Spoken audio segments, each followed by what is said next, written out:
সবথেকে আমার গর্বের বিষয় হচ্ছে যে এলাকায় মাঠটি বা যে ওয়ার্ডে, সেই ওয়ার্ডেরই আমি পৌর প্রতিনিধি ছিলাম এবং মানুষের আশীর্বাদে হাওড়া কর্পোরেশনের চেয়ারম্যান হিসাবে অধিষ্ঠিত ছিলাম।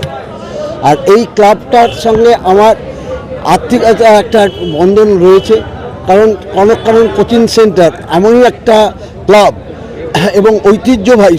হাওড়া কেন, সমগ্র পশ্চিমবাংলায় 23টা যে জেলা আছে, 23টা জেলার মধ্যে যেসব জেলাতে খেলা পরিচালনা করা হয়, মানে কোচিং ক্যাম্প সমেত, সেই জায়গাটায় আমি অন্তত মনে করি কনক হচ্ছে একটা অন্যতম প্রতিষ্ঠান, যেখানে ছোট থেকে এবং বড় তাদের প্রত্যেককে যেভাবে প্রশিক্ষণ দেওয়া হয় এবং সেই প্রশিক্ষণের মাধ্যমে বহু কৃতি প্লেয়ার কিন্তু এখান থেকে বড় বড় ক্লাবে কিন্তু অধিষ্ঠিত হয়েছে। প্লেয়ার আছে যারা ইস্টবেঙ্গল, মোহনবাগান এবং মোহামেডান মাঠে পর্যন্ত খেলেছে বা করেছে, সেটাই আমাদের কাছে গর্ব। আর প্রত্যেক বছর এরা যেভাবে এই টুর্নামেন্টটা করে, সেইটা তামাম মহল্লার মানুষ এবং যারা যে সকল টিম এখানে আসে তারা স্বীকার করে যায় যে আমরা বহু জায়গাতেই আমরা কিন্তু খেলে এসেছি, কিন্তু এখানকার টুর্নামেন্টটা যেভাবে পরিচালনা করা হয় সেটা আমাদের কাছে একটা অন্য জগতের মতন পাওনা।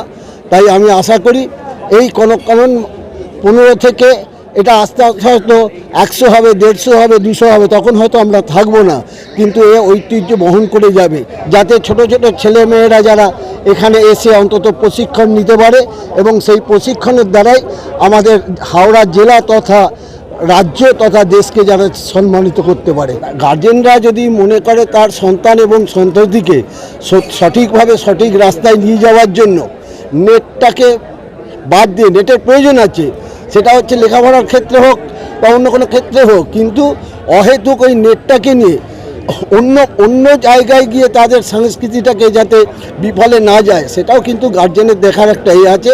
আর আমার মনে হয় শরীর এবং স্বাস্থ্যকে রাখতে গেলে আমাদের হচ্ছে ক্রিয়াটাই হচ্ছে আমাদের সম্বল। যতক্ষণ না স্বাস্থ্য আমার ঠিক থাকছে ততক্ষণ আমি কিন্তু কোনো মানসিক দিক থেকেও আমি সুস্থ হতে পারবো না। সেই জন্য আমার জনসাধারণ বা এবং যারা অভিভাবক বা অভিভাবিকাদের আছেন, অন্তত ঘরের ছেলেমেয়েদেরকে অন্তত মাঠ মুখ করুন, যাতে ভবিষ্যতে আপনাদের এই যারা প্রজন্ম আছে তারা একটা নতুন দিশা দেখতে পায়। সেটার জন্যেই আমি এই কনক কোচিং ক্যাম্পকে ধন্যবাদ জানাচ্ছি, যে এরা আপ্রাণ চেষ্টা করছে এই বাচ্চাদেরকে যাতে মাঠমুখী করা যায়। কিন্তু এখানে একটা প্রধান দায়িত্ব পালন করতে হবে বাবা মাকে।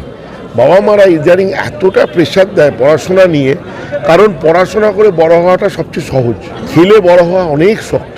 ইঞ্জিনিয়ার 10 লক্ষ বেরোয় কি তারও বেশি বছরে, কিন্তু প্লেয়ার বেরোয় না একটা। তো সেই জন্যে বাবা মারা তো ছেলে মেয়েদের ব্যাপারে একটু দুর্বল হয়, তারা ভাবে ভাই খেলাধুলো করলে অনেক বড় হতে অনেক কষ্ট, তার থেকে বাবা।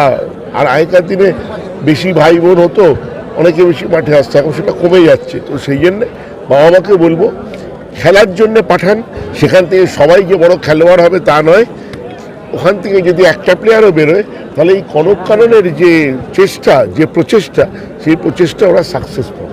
কনক এই ফুটবল কোচিং সেন্টার আমাদের কাছে শুধুমাত্র এই বাগসাড়া এলাকার মানুষদের নয়, সারা হাওড়া শহরের মানুষের কাছে একটা গর্বের এবং একটা ঐতিহ্যশালী প্রতিষ্ঠান।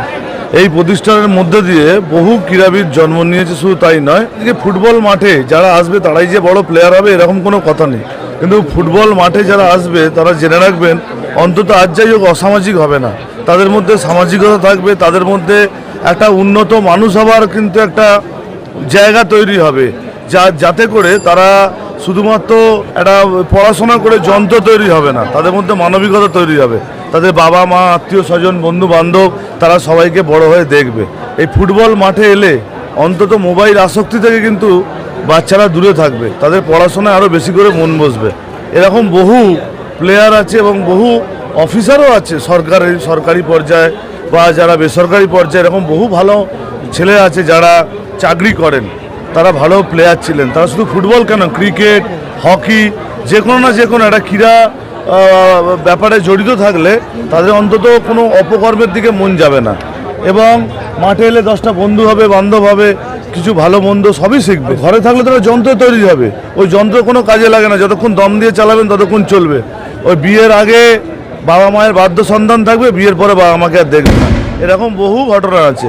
মাঠে এলে সেটা হবে না, মাঠে এলে তারা পরিবার পরিজন বন্ধু বান্ধব সবার ওপর সমান দায়িত্ব নিয়ে দেখবেন তারা এগিয়ে যাচ্ছে। আসলে আমরা হয়তো এই যে যাত্রা, এই যে টুর্নামেন্টের যাত্রা, এটা এখন 15 বছর চলছে, কিন্তু বহু আগে থেকে এই মাঠে প্রায় 70 বছর আগে থেকে টুর্নামেন্ট হতো, মাঝখানে বন্ধ হয়ে গেছিল। ফুটবল খেলা কেন দীর্ঘদিন হচ্ছে বলছিল, 70-80 বছর আগে টুর্নামেন্টও ছিল।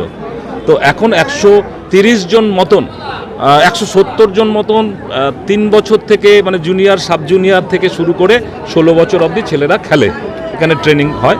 আর ফুটবল এটা হচ্ছে যেটা টুর্নামেন্ট প্রতি বছর যেটা 15 বছর লাগাতার হচ্ছে, সেখানে 16টা টিম খেলছে, নকআউট পদ্ধতি খেলা হয়। যেমন এবছরে যারা আমরা চ্যাম্পিয়নকে পুরস্কার দিচ্ছি 80,000 টাকা, এছাড়া 55,000 টাকা হচ্ছে রানার্স আপকে, এছাড়া প্লেয়ার প্রাইজ থাকছে, ম্যান অফ দ্য অনেক প্রাইজ থাকছে। এই যে ভালোবাসা এবং মানুষের ভালোবাসায় এই যে এত বড় বাজেটের একটা টুর্নামেন্ট করতে পারা, এটা আমি মনে করব এটা আমাদের এলাকাবাসীর সাফল্য, বাকসাড়াবাসীর সাফল্য। আমার সব ভাইরা সব আমার সঙ্গে দীর্ঘদিন থেকে আছে, আমরা টুর্নামেন্ট করছি যেন এটা দীর্ঘদিনভাবে চলতে পারে, তার জন্য আমি সবাইকে আবেদন করব আমরা